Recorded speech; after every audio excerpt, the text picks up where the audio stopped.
Hello everyone, आप सबका फिर से स्वागत है मेरे यूट्यूब चैनल पे। और आज हम जीपीसीआर के कुछ क्वेश्चन लगाएंगे जो इसकी सिग्नलिंग का बहुत ही इम्पोर्टेंट टॉपिक है।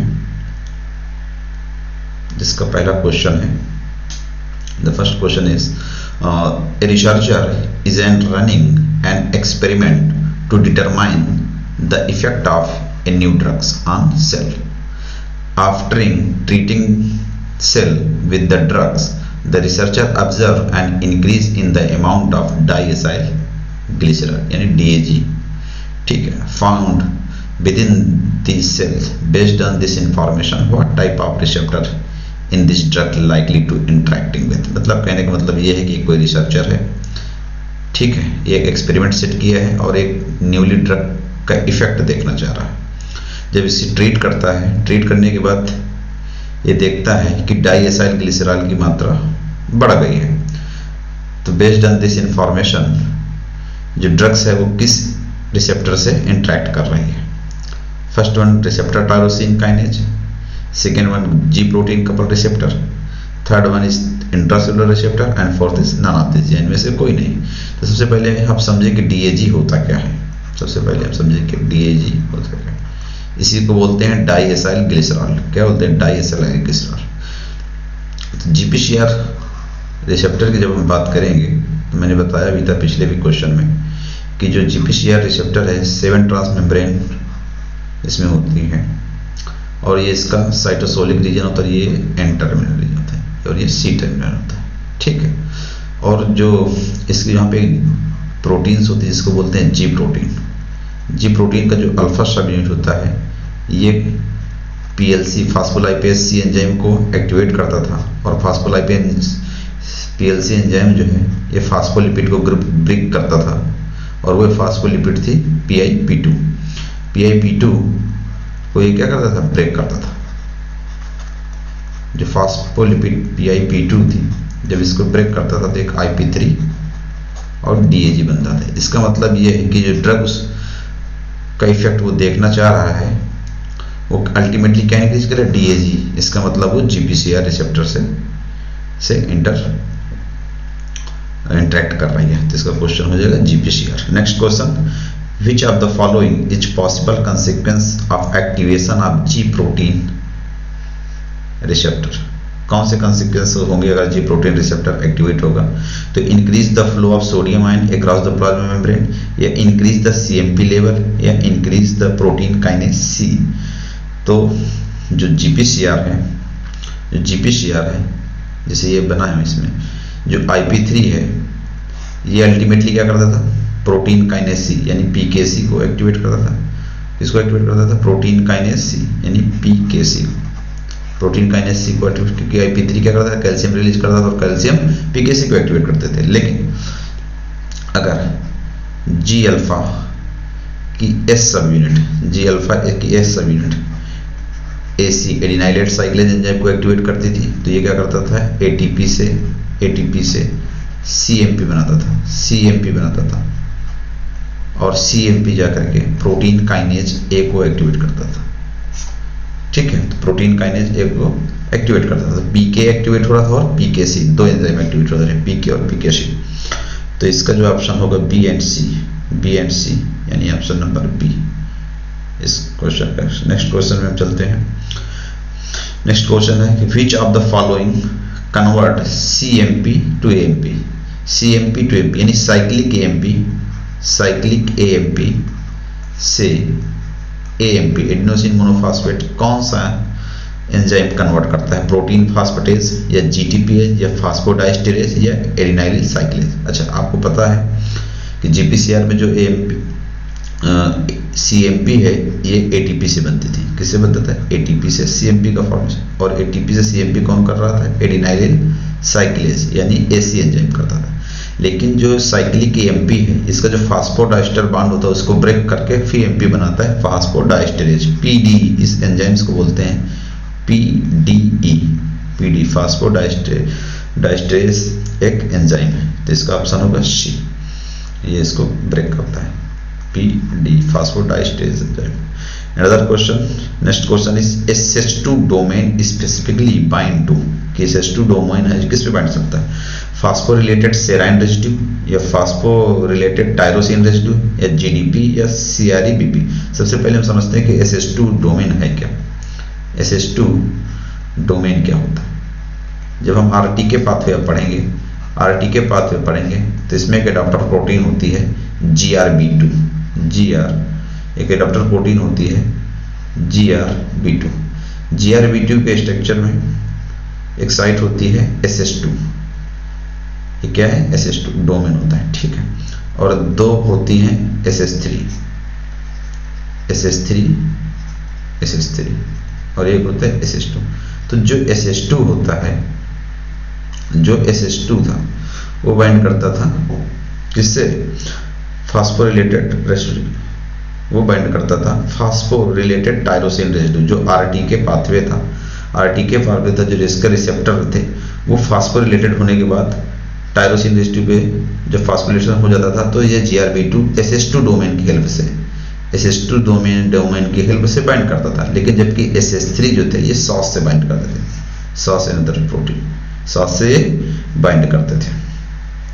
तो इसका ऑप्शन होगा phosphorylated tyrosine residue. Next question, the signaling pathway followed by T lymphocytes in response to antigenic stimulations। मैं आपको बता दूं सिग्नलिंग मोस्टली 4 टाइप से होती है। या तो सिग्नलिंग ऑटोक्राइन होगी, या सिग्नलिंग पैराक्राइन होगी, या इंडोक्राइन होगी और जेस्टाक्राइन। ऑटोक्राइन में क्या होता है? ये मान लीजिए कोई सेल है, ठीक है, यही सेल कुछ केमिकल सिक्रेट करेगी और अपने ही सेल में लगे हुए रिसेप्टर से ही बाइंड करेगी, ठीक है। ये सेल करेगी रिसेप्टर, ये कुछ ऐसे केमिकल्स या कीमोकाइंस रिलीज करेगी और अपने ही सेल के रिसेप्टर के लिए बाइंड कर जाएगी। तो इस प्रकार की सिग्नलिंग को बोलते हैं ऑटोक्राइन सिग्नलिंग। कुछ सेल्स क्या है जो कि कुछ मैसेंजर या केमिकल्स रिलीज करते हैं और इनहिबिट करते हैं दूसरे सेल के, ठीक है। जो सेल, एक सेल जो इसको रिलीज करती है उसे बोलते हैं डोनर, जो एक्सेप्ट करती है उसे बोलते हैं एक्सेप्टर, ठीक। इस प्रकार की जो सिग्नलिंग होगी, जो प्रॉक्सिमिटी मतलब नीबरिंग सेल में इफेक्ट करेगा, ऐसी सिग्नलिंग को बोलते हैं पैराक्राइन सिग्नलिंग। एंडोक्राइन सिग्नलिंग वो सिग्नलिंग होती है जो डिस्टेंट अफार मतलब दूर जाकर इफेक्ट करे, जैसे कि एंडोक्राइन हमारी ग्लैंड्स होती हैं जो हार्मोन्स का सिक्रेशन करती है। जो हार्मोन्स होता है थ्रू ब्लड स्ट्रीम दूर जाके इफेक्ट करता है, ऐसी सिग्नलिंग को एंडोक्राइन सिग्नलिंग कहते हैं। जबकि juxtacrine signaling another type of signaling where two cells are physically interact to each other, ठीक है, physically interact to each other. इन दोनों के बीच में जो सिग्नल होगी उसको जेस्टाक्राइन सिग्नलिंग मिलती है। और ये आपको देखने को मिलेगी कहाँ पे? ये आपको मिलेंगे इंटीग्रिन। इसका सबसे अच्छा सिग्नलिंग का एग्जाम्पल है नॉच सिग्नलिंग, जेस्टाक्राइन सिग्नलिंग का।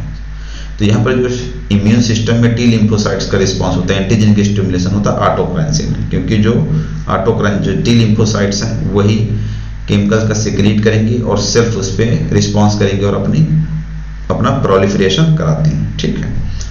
नेक्स्ट क्वेश्चन है which of the following statement is not true about G protein. G protein के रिस्पेक्ट में कौन सा स्टेटमेंट सही नहीं है? First one, G protein are involve in signal cascade, सही है। G protein become activated when bound to GDP, ये गलत है, क्योंकि जी प्रोटीन तभी एक्टिवेट होती है जब GDP चेंज होता है किसमें? GTP में, GTP तब एक्टिवेट होता है, ठीक। ग्वानिन न्यूक्लियोटाइड रेगुलेट जी प्रोटीन, ग्वानिन न्यूक्लियोटाइड रेगुलेट करता है जी प्रोटीन, सही है। तो ना तो सारे क्वेश्चन सही है, इसका कौन सा गलत है? ये ऑप्शन। नेक्स्ट क्वेश्चन है the major second messenger. Primary में एक मैसेंजर होता है, सेकेंडरी मैसेंजर होते हैं। तो इसमें CMP दिया है, CGMP दिया है, DAG दिया और IP3। तो ये चार के चारों ही सेकेंडरी मैसेंजर है, नोट कर लीजिएगा। प्राइमरी मैसेंजर और सेकेंडरी मैसेंजर, कभी कभी इनके फुल फॉर्म से भी कई बार CSIR में एक बार क्वेश्चन आया था कि इनकी फुल फॉर्म, जैसे इसका full form diacyl glycerol, IP3 का है inositol bisphosphate, inositol bisphosphate. CMP का है साइक्लिक MP और CNP का है साइक्लिक गुआनिसिन मोनोफॉस्फेट, ठीक। नेक्स्ट क्वेश्चन है name of the largest family of cell surface receptor. तो first question GPCR, second ion channel receptor, third enzyme link receptor and fourth nuclear receptor. तो इसका जो option होगा वो जीपीसीआर होगा। क्या होगा? जीपीसीआर। जी प्रोटीन जो है लार्जेस्ट फैमिली का है जीपीसीआर। नेक्स्ट क्वेश्चन है which of the following G protein takes part in the regulation of vision. कौन सी जी प्रोटीन? देखिए जो जी प्रोटीन का जी प्रोटीन का जो अल्फा सबयूनिट है इसकी कई सेप टाइप होते हैं। एस होता है, आई होता है, क्यू होता है, टी होता है।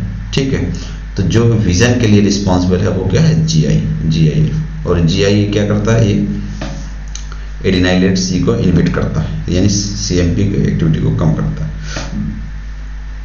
नेक्स्ट एंड लास्ट क्वेश्चन है arrange the following sequences of extra cellular signalling the correct order. मतलब जो एक्स्ट्रा सेलुलर सिग्नलिंग होती है उसका करेक्ट ऑर्डर क्या है? अरेंज करना है। ठीक है, फर्स्ट दिया है transport of signal to target cell, second दिया है start of signal transduction pathways, third one is signaling cell synthesize and release signaling molecule, fourth है binding of signal to specific receptor. ठीक है, समझिए, मान लीजिए ये कोई सेल है, ठीक है, ये इसका रिसेप्टर है।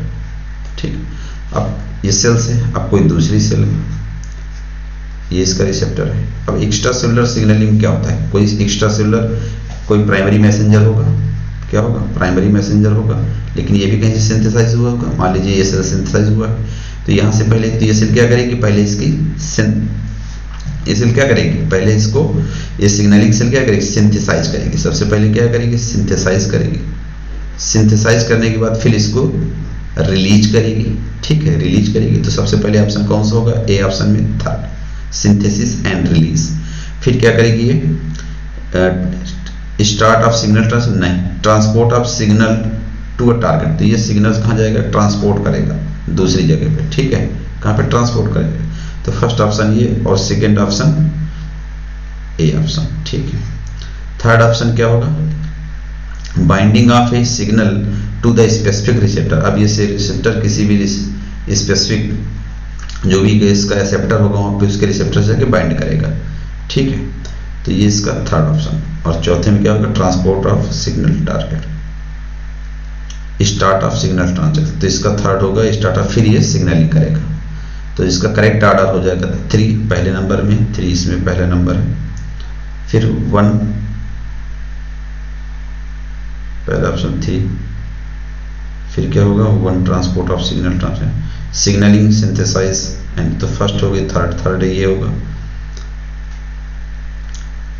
First option. सेकेंड ऑप्शन में होगा ट्रांसपोर्ट ऑफ सिग्नल, थर्ड तो बाइंडिंग ऑफ रिलीज मॉलिक्यूल, ये आपका पहला ऑप्शन हो जाएगा।